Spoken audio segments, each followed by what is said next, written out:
Shalom, apa kabarnya hari ini?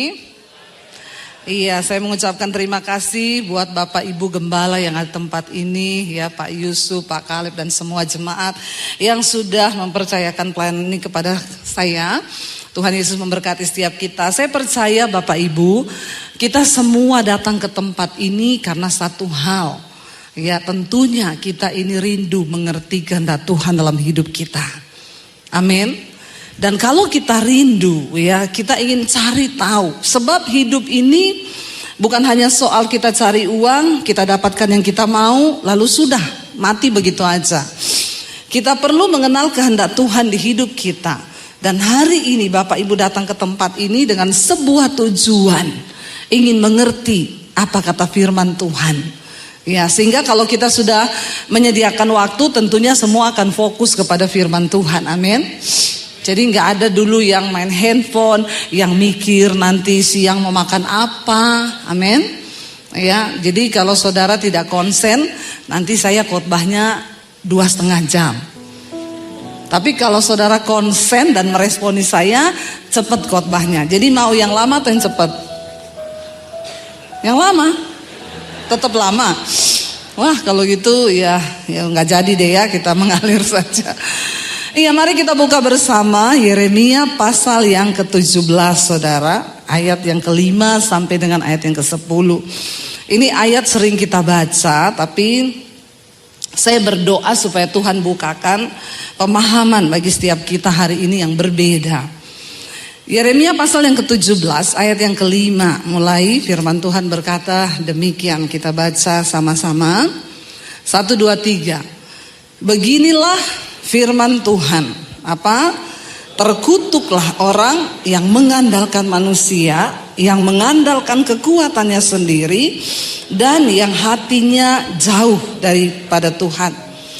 Ia akan seperti semak bulus di padang belantara. Ia tidak akan mengalami datangnya keadaan baik. Ia akan tinggal di tanah angus, di padang gurun, di negeri padang asin yang tidak berpenduduk. Tetapi dikatakan di sana, diberkatilah orang yang mengandalkan Tuhan, yang menaruh harapannya pada Tuhan. Ia akan seperti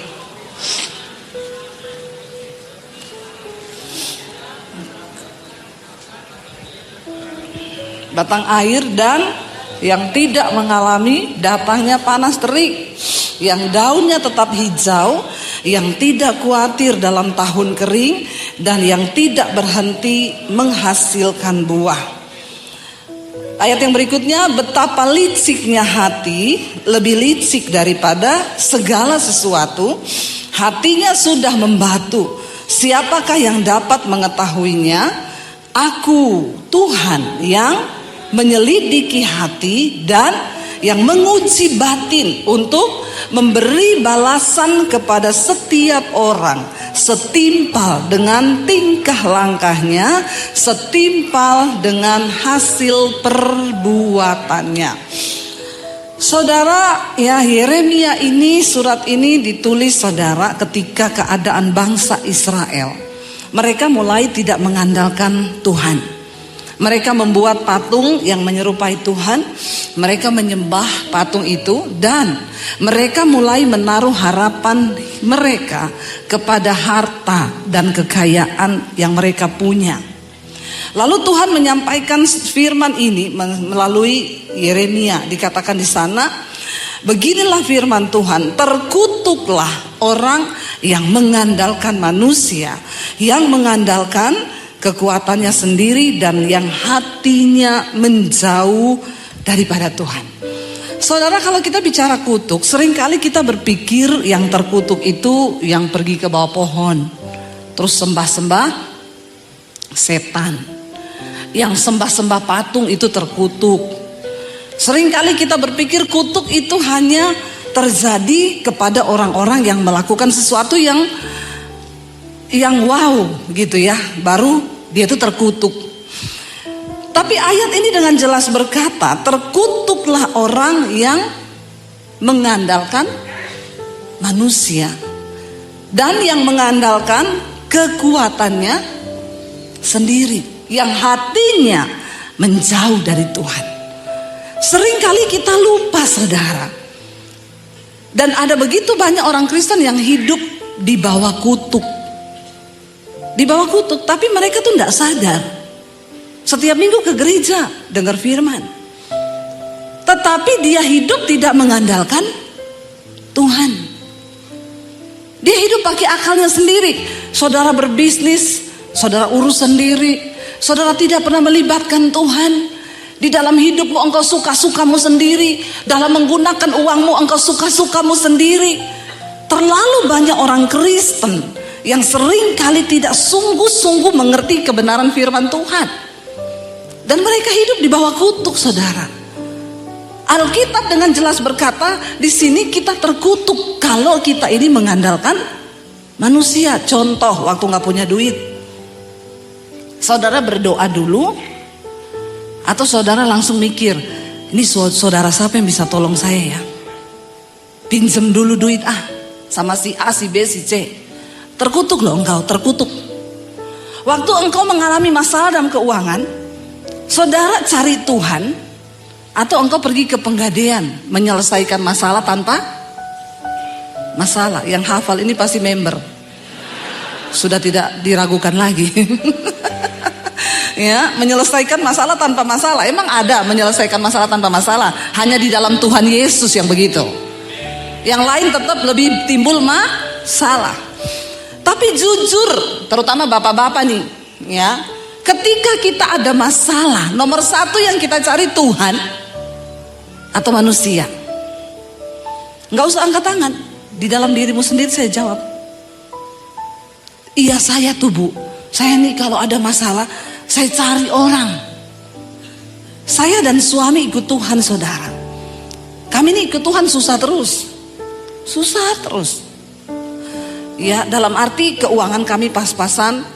Ya, mungkin hanya saya kali pendeta yang berani bersaksi. Saya pernah dikejar debt collector. Ada di sini yang pernah dikejar debt collector? Nggak usah angkat tangan. Nanti Anda malu. Ya, saya dikejar debt collector. Diteriakin depan pintu pagar, ditendang pintu pagar saya. Saya masih ingat itu debt collector namanya Victor, orang Ambon. Siapa tahu dia mendengar khotbah saya ini. Ya, ditendang pagarnya, diteriakin, pendeta ndak tahu malu, ndak bayar utang, brak. Dia orang Kristen. Saya tuh utang bukan saya nggak mau bayar. Kami cicil rumah waktu itu, lalu saya memang nggak bisa bayar karena saya dan suami ini, saya baru menyadari kami ini terlalu percaya sama Tuhan. Sampai waktu pandemi, kami baru sadar bahwa kami ini nggak ada gaji bulanan. Ternyata kami hidup hanya bergantung dengan iman sama Tuhan. Tapi kami punya prinsip, pendeta ndak boleh pinjam uang, pendeta ndak boleh minta-minta. Karena waktu engkau minta atau pinjam, engkau mempermalukan nama Tuhan. Kami punya prinsip hanya bergantung sama Tuhan. Waktu pandemi baru terasa, kita ini terlalu berani ya, ndak ada gaji bulanan. Lalu kita berpikir gimana nih? Ya, jadi waktu kami dulu beli rumah itu, kami nggak bisa bayar karena saya nggak ada pelayanan. Lalu kami ya tidak bisa membayar lagi. Saya gesek kredit card, saya ambil cash. Ya, lalu saya bayar. Saya pikir kredit card gampang lah. Rumah ini kalau disita, saya nggak bisa mau tinggal di mana. Akhirnya ternyata kredit card itu bunga berbunga tergulung. Ya, jangan coba-coba pakai kredit card kalau saudara itu nggak bisa bayar. Kredit card itu hanya alat bantu supaya saudara nggak usah bawa cash. Jadi saudara pakai hari ini 5 juta, bulan depan bayar 5 juta, amin. Itu yang benar, amin. Saya mau ajar supaya nggak banyak orang Kristen ini terlilit hutang. Itu konseling saya nih, nomor saya nih yang masuk 22.000 sudah nih konseling. Paling banyak utang semua orang Kristen. Karena apa? Gayanya lebih besar ya daripada gajinya. Padahal hukum fisika berkata tekanan itu berbanding lurus dengan gaya. Semakin banyak gaya kau, makin berat Bilang kanan kirimu, nggak usah banyak gaya. Kalau nggak punya uang jangan utang. Ya, cukupkan dirimu dengan apa yang ada. Akhirnya saya kelilit sudah nggak bisa bayar, bukan karena kami nggak niat loh. Lalu ketika saya ditendang pagarnya, dimaki-maki, hampir tetangga saya bilang, siapa itu bu? Saya pukul dia kalau dia datang lagi ke sini ya. Saya bilang jangan, nggak usah, memang saya salah. Saya masuk ke kamar, saya berdoa, Tuhan, aku nih hambamu loh Tuhan. Kenapa engkau permalukan saya begini Tuhan? Di mana Tuhanku yang hidup itu? Apa maksudmu? Tuhan tuh cuma jawab gini, kalau aku izinkan ini, masalah buat lo. Emang harga dirimu berapa? Kau malu harga dirimu berapa? Engkau belum seperti Yesus yang diludahi mukamu. Saya cuma nangis mencucurkan air mata. Terserah engkau Tuhan. Tapi kami tidak pernah pinjam uang. Saya nggak pernah datangi orang atau datangi orang kaya yang saya kenal. Lalu saya bilang, Bapak Ibu tatap mata saya. Tuhan bicara, Bapak Ibu harus menolong saya. Saya butuh uang sekian, karena sekarang banyak hamba-hamba Tuhan jadi-jadian. Dia kirim WA ke orang kaya saudara, ya katanya Tuhan bicara, kau harus kasih saya duit, balas aja kalau ada kayak gitu, pret. Ya, balas gitu saudara. Saya dulu pernah ada yang begitu, Bu, saya lagi butuh uang 6 juta. Tadi malam jelas Tuhan berkata, minta ke Bu Debbie. Minta ke Ibu Debbie. Terus saya bilang, oh makanya tadi malam saya juga dengar suara Tuhan. Apa Bu? Tuhan bilang, jangan dikasih. Kau mau tipu-tipu kah? Ya, enak aja bawa nama Tuhan, suara Tuhan. Ya, padahal mau tipu-tipu. Uang dengan Tuhan tuh beda tipis saudara. Makanya Yesus berkata, engkau gak bisa mengabdi pada dua Tuhan, pada Allah dan pada Mamon. Satu-satunya yang bisa menggantikan posisi Tuhan di hati manusia itu uang. Kalau enggak kau tidak cari Tuhan di dunia ini, maka kau pasti cari uang. Iya Pak, iya. Bapak-bapak, ya, kalau engkau tidak sungguh-sungguh cari Tuhan, maka yang kau cari di dunia ini apa? Uang kan? Kenapa kita jangan ngoyo, ya, tapi berserah pada Tuhan, andalkan Tuhan, jangan andalkan kekuatanmu. Engkau mungkin berkata, saya ini kuat, untuk cari uang saya masih bisa kuat sampai berapa waktu ke depan. Karena saya sudah cek gula darah normal, jantung normal, semua normal. Jangan sombong kalau engkau merasa engkau sehat. Banyak orang mati mendadak. Saya ngomong benar saudara. Lagi duduk, tidak bernapas lagi, mati. Sehat, nggak ada sakit, nggak ada apa-apa, baru check up. Banyak orang itu bahagia kalau sudah check up, ya udah selesai check up gitu seneng. Kenapa? Sukacita, gula darah bagus, jantung bagus, karena dia pikir umurnya itu tergantung dari hasil check up. Saya mau membuka pikiran saudara yang hari-hari ini sudah mulai mengandalkan manusia, nggak mengandalkan Tuhan. Ada orang itu olahraga saudara. Dia pikir kalau dia udah olahraga, ya dia pokoknya sehat banget. Dia pikir Anda olahraga tidak akan menambah umur. Sebab hidup matimu itu di tangan. Ngerti nggak sekarang? Sehat iya. Kita olahraga supaya sehat. Tapi soal umur, maaf saudara, jangan kau pikir setelah engkau nge-gym, engkau olahraga, engkau minum jus, belimbing, campur sirsak, campur ini sehat. Kolesterolnya, oh kamu minum ini loh, minum itu, minum ini. Maaf saudara, umurmu itu di tangan Tuhan loh. Mau sehebat apapun engkau olahraga, engkau jaga makanan. Kita ini olahraga jaga makan, saya ini sekarang jaga makan, bukan untuk umur panjang, supaya saya nggak berat, bawa badan ini berat. Amin. Ya, perut gede itu nggak enak. Saya tuh kadang heran sama bapak-bapak yang perutnya gede banget. Saya hamil dulu 9 bulan, saya bawa 9 bulan berat loh. Masa bapak-bapak itu bawa perut seumur hidup nggak berat ya? Saya kadang tanya sama suami saya, tuh bapak lihat perutnya saya kayak orang hamil 12 bulan. Gede banget. Itu dia enggak capek ya. Saya aja dulu hamil 9 bulan. Itu bawa itu cependang lahir, dan berat ini, pergumulan ini selesai. Jadi bapak-bapak, kalau perutmu itu besar, ya hidupmu sudah berat. Jangan lagi kau tambahi dengan perut yang berat. Semakin berat bebanmu. Kita ini olahraga, jaga makan bukan untuk umur panjang. Engkau kontrol ke dokter bukan untuk umur panjang. Jangan engkau menghilangkan ini loh saudara. Kadang-kadang kita tuh seneng kalau saya punya teman di Jakarta cerita, Bu, saya dulu punya WL di gereja. WL-nya tuh bagus Bu, dia pokoknya sungguh-sungguh anak Tuhan. Satu kali hari Minggu dia datang seneng banget.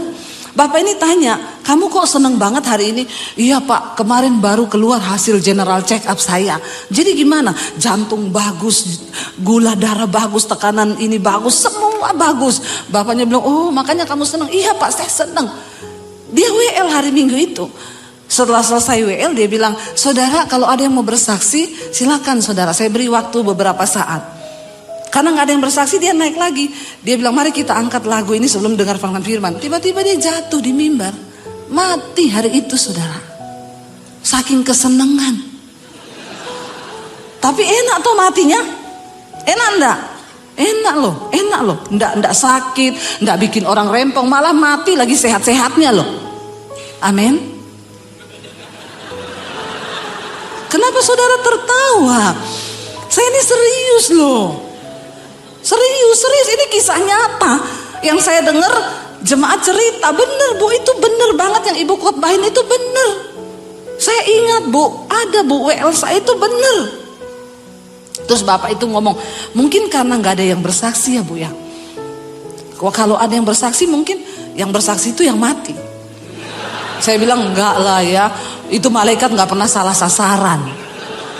Ditugaskan ambil yang ini, gak mungkin dia ambil yang itu. Loh saudara, makanya Alkitab bilang jangan engkau menggeserkan imanmu kepada sesuatu yang fana. Duitmu di rekening mungkin hari ini ada puluhan miliar, tapi apakah uang itu menjamin kebahagiaanmu? Enggak loh. Banyak orang itu punya banyak duit, tapi hidupnya gak pernah berhenti, serakah, rakus, semua mau dimakan. Nggak ada puas-puasnya loh. Kebahagiaan itu bukan terletak dari apa yang kita punya banyak, tapi kebahagiaan itu terletak waktu engkau mampu mensyukuri apa yang kau miliki. Dan itu nggak bisa diganti dengan apapun. Karena saya sudah banyak ketemu orang yang punya banyak duit, orang-orang kaya saudara, tapi konseling sama saya. Saya pulang ngomong ke suami saya lebih bahagia kita loh. Iya saudara. Kadang-kadang saya ketemu orang kaya itu ya, senyum aja susah, orang kaya itu susah. Ya kalau senyum, shalom Pak. Dia takut wibawanya jatuh. Kalau senyum lepas tuh takut wibawanya jatuh. Padahal susah amat sih jatuh, tinggal pungut lagi ya. Ngapain sih sampai senyum aja takut gitu ya. Dia senyum. Beda sama saudara lihat tukang ojek di pangkalan ojek, ketawa mulutnya lebar semua terbuka. Sampai laler bisa masuk loh. Kenapa? Bahagia itu nggak dinilai dari depositmu, dari apapun yang kau miliki. Ketika engkau diberkati Tuhan, nih saudara kita lihat ya. Waduh, ini padahal khotbah saya masih lama ya, tapi ini waktunya sudah mau habis. Saudara, keadaan orang yang terkutuk itu seperti apa? Kita lihat ayat yang ke-6 berkata di sana, ia akan seperti semak bulus di padang belantara. Ia tidak akan mengalami datangnya keadaan baik. Kaya loh, kaya, tapi nggak bisa bersyukur. Kaya tapi nggak bisa bersyukur. Saya ketemu banyak orang kaya saudara, pusing dia, Bu saya tuh pusing Bu, ini proyek saya ketahan Bu, saya ini pusing sampai istri saya marah-marahin, anak saya marah-marahin, ini saya hari-hari ini nggak bisa tidur, jantung saya berdegap-degup. Saya bilang Pak, saldo rekeningmu berapa? Berapa Pak saldomu Pak? Ya saldonya masih puluhan miliar Bu. Tapi kenapa kau hidup seperti orang miskin yang saldomu tuh tinggal 100.000? Pak, kau belajar dari tukang ojek Pak yang hidupnya lebih bahagia daripada kau yang saldomu puluhan miliar. Bodoh kau Pak, saya bilang. Bodoh enggak? Itu Alkitab bilang orang terkutuk itu bukan orang miskin, saudara. Walaupun dia miskin, dia bisa bersyukur, dia bisa bersuka cita, dia diberkati. Amin. Jangan engkau mengkonotasikan miskin itu terkutuk, kaya itu diberkati. No. Karena banyak orang kaya gak bisa bersyukur hari-hari ini. Saya bilang ironis ya Pak, engkau pusing dengan proyekmu yang sekian ratus miliar, saldomu di rekening masih ada puluhan miliar, dan engkau setiap malam tidak bisa tidur, engkau jantungmu deg-degan, barahan sama istri, berantem sama anak gara-gara proyek. Pak, saya cuma bilang, kalau malam ini jantungmu di stop sama Tuhan, mati kau Pak. Jangan coba konseling sama saya kalau Anda tidak mentalnya siap. Loh, kita harus bicara jujur. Baru dia matanya terbuka. Iya juga ya Bu Debbie ya. Iya loh, saya pikir-pikir bener yang saya ngomong ini bener Pak. Bapak gak usah meragukan saya. Yang saya ngomong ini Alkitab. Ya, soalnya saya selama ini ketemu pendeta itu ngomongnya manis-manis. Nah, kau ketemu saya bukan pendeta, saya YouTuber. Haleluya. Memang kalau pendeta harus, gembala itu harus, karena kalau dia kasar begini, lari semua tuh jemaat. Jemaat sekarang ini kan mentalnya kerupuk semua. Apa dikit lari, pendeta ngomong begini lari, pindah gereja. Lu pikir di gereja lain lebih enak? Sama saja, namanya masih manusia. Saudara di sini tuh diproses, katakan. Ya, jadi nggak usah pindah-pindah kalau memang masih diproses Tuhan. Kau pindah ke sana, kau ketemu proses yang sama. Kesombonganmu ini loh yang lagi diuji, dibentuk Tuhan. Dia itu seperti semak bulus dikatakan di padang belantara. Ia tidak akan mengalami datangnya keadaan baik. Ia akan tinggal di tanah angus, di padang gurun, di negeri padan asing yang tidak berpenduduk. Orang terkutuk itu dia berada di keramaian, tapi dia merasa dia sendirian. Banyak orang yang seperti itu kan. Banyak di rumah udah gak bisa tersenyum, gak bisa sukacita sama anak, sama istri. Saya bilang ke pengusaha itu, Pak, dia bilang, ini Bu Debbie lagi di mana? Saya lagi keliling Jawa Tengah. Saya mampir di Semarang, nginep di Jogja, saya ke Solo, saya ke Surabaya sama suami Bu. Iya, kami sambil pacaran. Terus dia bilang, enak banget ya Bu ya. Kenapa Pak? Saya di mobil sama istri tiap hari berantem. Pak, lebih kaya kau atau saya Pak? Ya lebih kaya saya, mobilnya aja 7M. Tapi di mobil berantem. Ini yang dinamakan, dia itu semak duri di padang belantara. Tidak pernah mengalami datangnya keadaan baik. Boleh mobilmu 7M, 12M, MMM, ember. Tapi itu gak akan menjamin kebahagiaanmu. Apalagi hatimu menjauh dari Tuhan. Ya, saya bilang Bapak bodoh, Bapak rugi Pak. Ya, saya sama suami, kami pelayanan Pak. Ya, saya mampir lihat sekolah Alkitab saya di Bandungan. Kami lihat apa yang bisa Tuhan kerjakan. Kami melihat saldo saya gak sebanyak Bapak. Tapi saya gak mau diperbudak iblis. Saya nggak mau diperbudak. Hidup kita berapa lama sih Bapak Ibu? Kita nih kaya ya, kaya aja. Saudara mau sekaya apapun, engkau cuma bisa makan sehari 3 kali. Mau sekaya apapun, engkau bisa makan 1 kali makan 4 piring bumbu. Bisa? Saya mau tanya nih sama orang-orang kaya di sini. Sekarang ini keadaan terbalik-balik kan? Saya sama suami dulu kita nih mau beli Starbucks nggak bisa, bukan karena diet. Karena enggak punya duit. Iya, mau pengen banget beli Starbucks, tapi enggak ada duit. Sekarang pengen beli Starbucks, enggak bisa juga. Kenapa? Diet. Mumet enggak hidup ini? Mumet? Pusing enggak? Kalau kita bayangkan hidup. Ya, bayangkan loh, kita mampir drive thru aja di Starbucks yuk, beli 1 roti sama kopi susunya yuk. Suami saya bilang gak boleh makan tepung loh. Terus itu susu ada gulanya juga loh. Nanti kita percuma ini. Terus saya bilang, hidup ini untuk apa ya? Tak tanya, hidup ini untuk apa? Kita dulu mau beli Starbucks nggak bisa, bukan karena diet, tapi karena nggak punya uang. Nah sekarang kita bisa beli loh, tetap nggak bisa karena mau diet. Konyol nggak? Puyeng nggak hidup ini saudara? Makanya saya bilang orang itu mau sekaya apapun, ya. Dulu pengen beli tas LV, nggak mungkin bisa karena saldo saya aja minta maaf terus. Tiap ke rekening mau ngambil 1 juta, maaf banget, saldo Anda tidak cukup. Tertawa kau lihat pendeta susah. Bukannya dibilang kasihan ya Bu Debi, kasihan.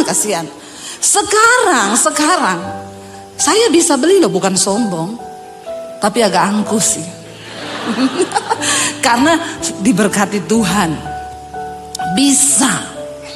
Saya cerita kemarin, saya bisa.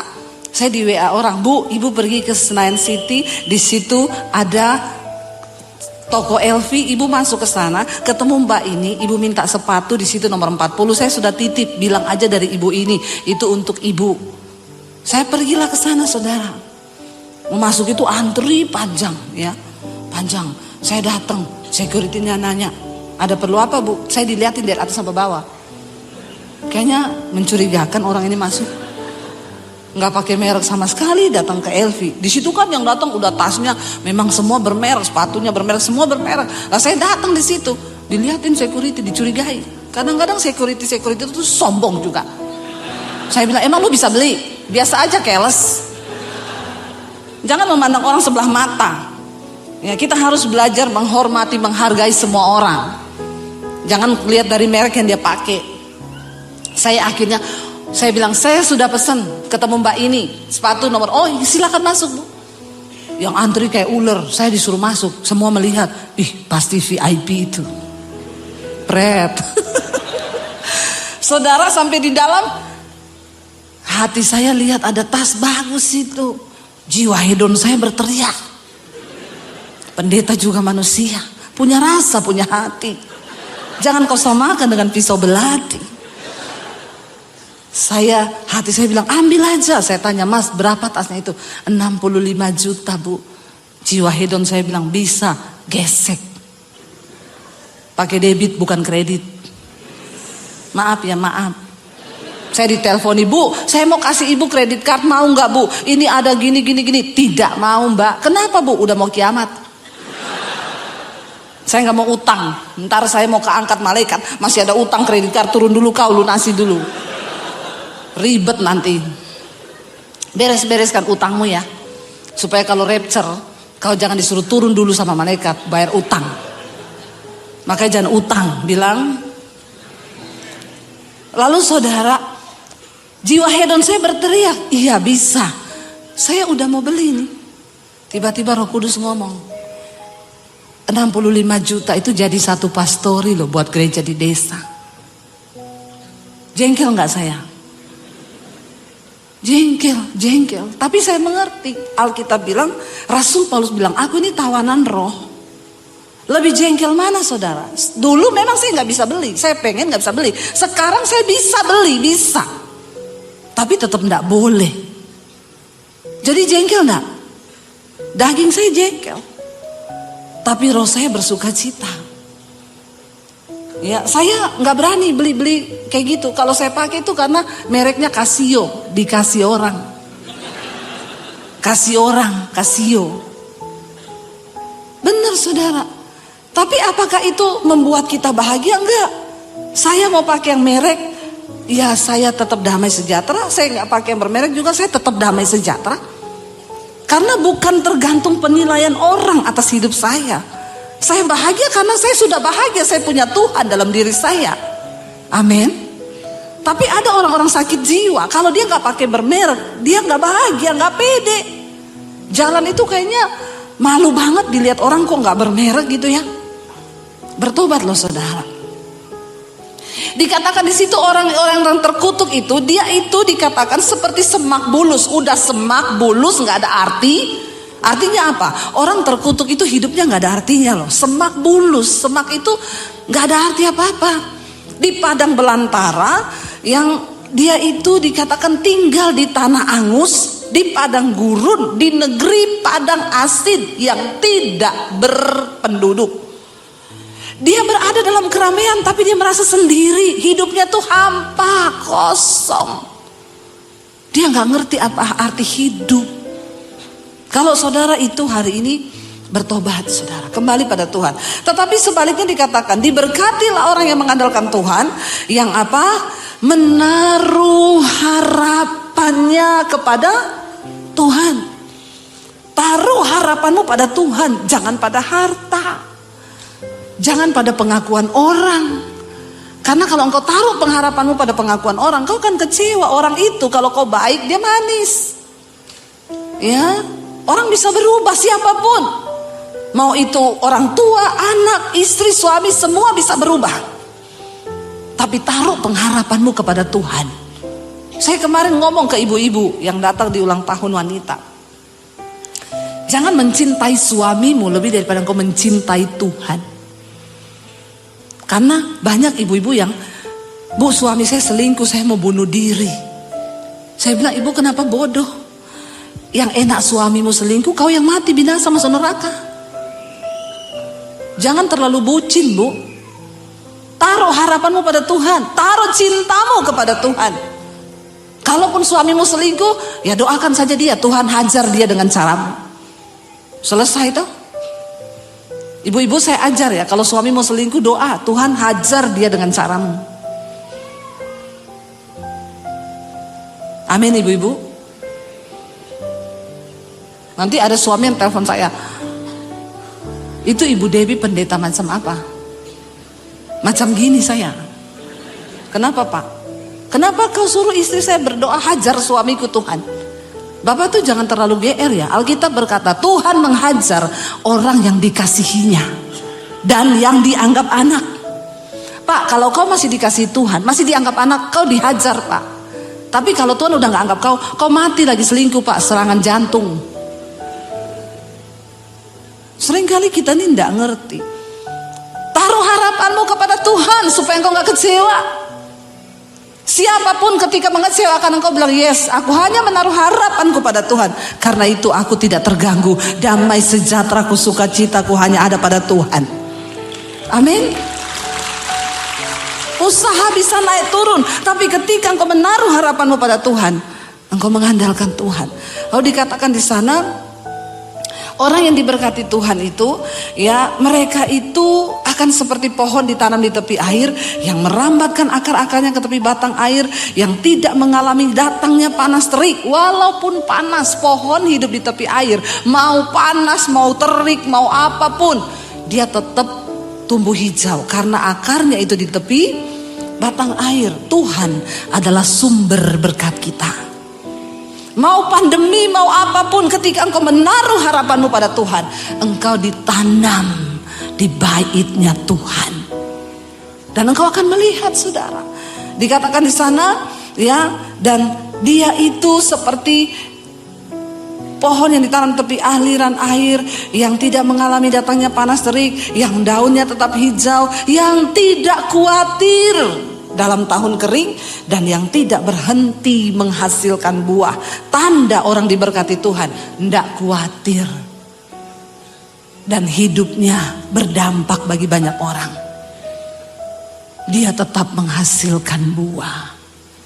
Saudara, saya mau tutup dengan satu kesaksian. Sebenarnya masih ada ayat yang harus kita baca, tapi waktunya tinggal 4 menit. Ya maaf ya Pak, saya nambah waktu sedikit ya. Saudara setuju?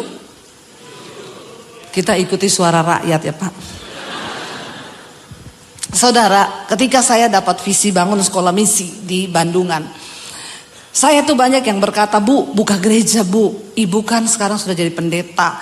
Banyak orang, ya saya tuh mau pindah ke gereja Ibu kalau Ibu buka gereja. Saya bilang, enggak usah, gereja sudah banyak. Kau pindah sama saya, nanti saya musuhan sama gembalamu. Urusan kita orang Kristen ini cuma musuhan, terputar-putar di kandang. Karena kau tidak pernah melihat keluar. Saya bilang, saya gak buka gereja.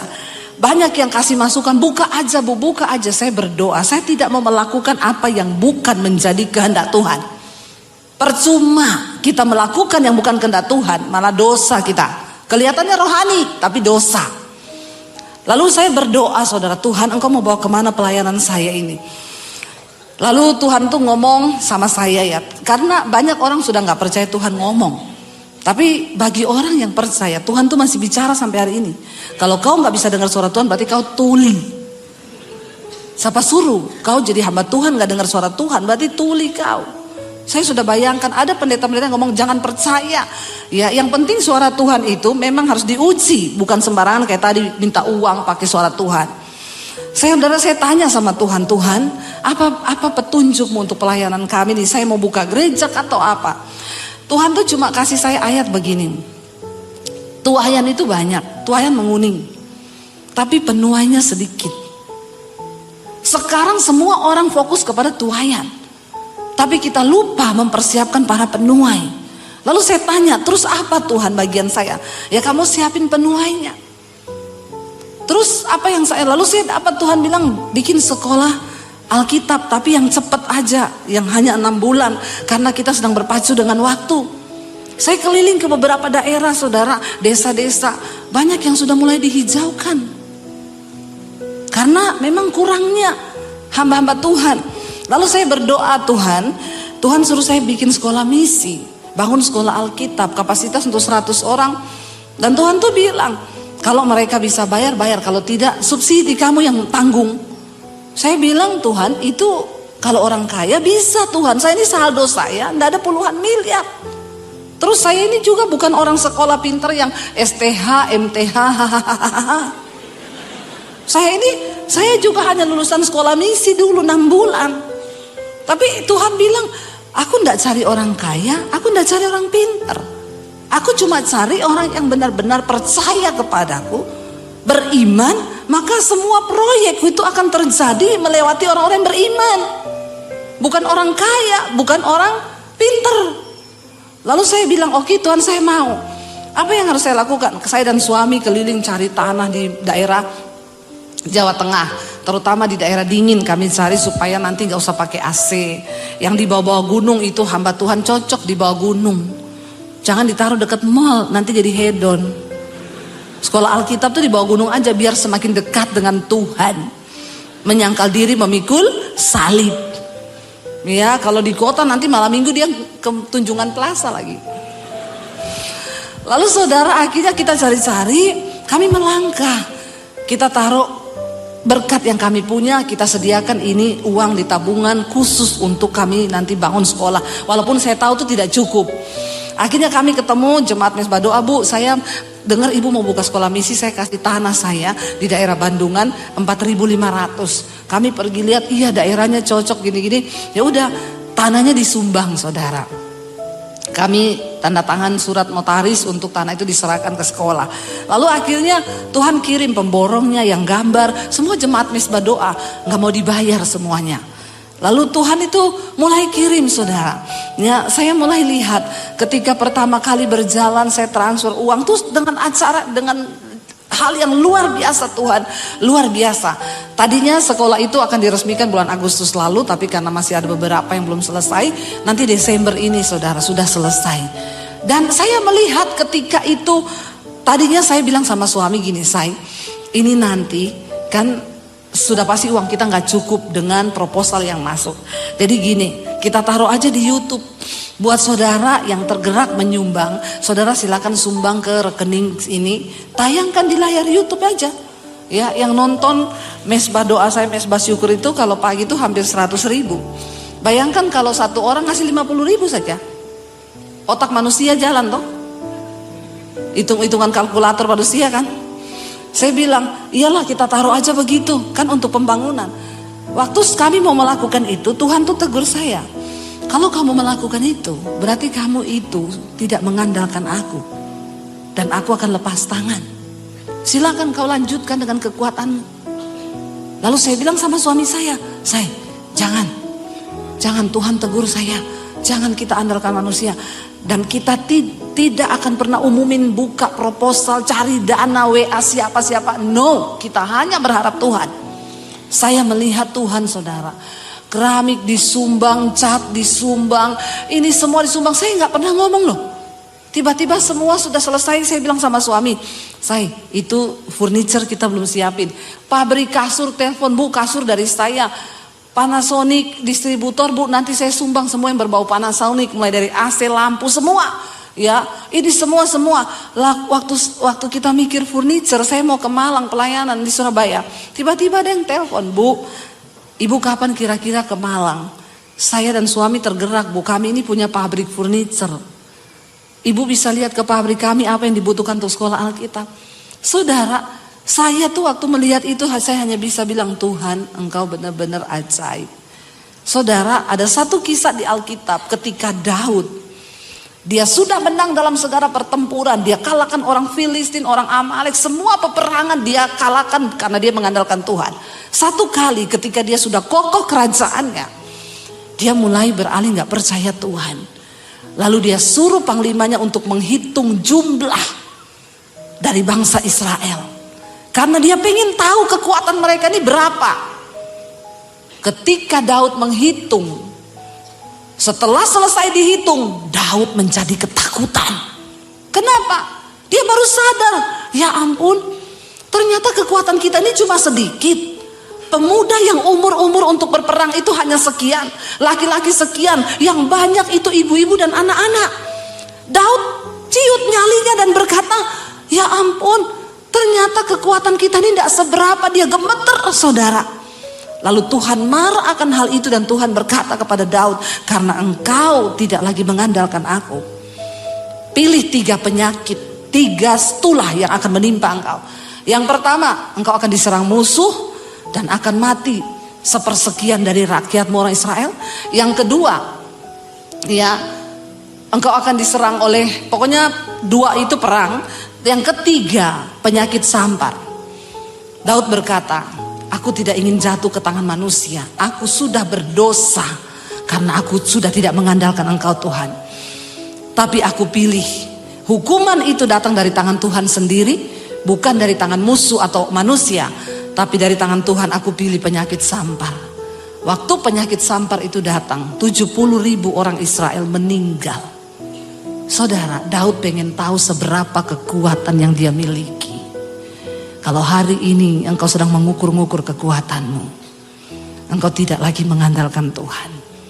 Dan ketika kita mulai mengukur, kita sadar, ternyata saya itu tidak ada apa-apanya. Justru hari ini, kalau engkau merasa engkau tidak ada apa-apanya, maka engkau bisa berkata, itu semua hanya karena anugerah Tuhan. Saya undang para imam musik, saudara. Mari kita mau menjadi orang yang diberkati Tuhan. Mari kita mau jadi orang yang sungguh-sungguh mengandalkan Tuhan, supaya hidupmu bisa menjadi berkat. Kita nyanyi lagu tadi, hanya karena anugerah-Mu Tuhan. Anugerah-Mu saja Bapak. Kita bangkit berdiri bersama. Alkitab tadi berkata, Tuhan bilang, betapa liciknya hati. Seringkali dalam hati kita sudah tidak mengandalkan Tuhan. Betapa liciknya hati, tetapi dikatakan tadi, aku Tuhan, Allah yang menguji hati dan melihat batin manusia. Hari ini Tuhan tahu hati kita. Tuhan uji hatimu.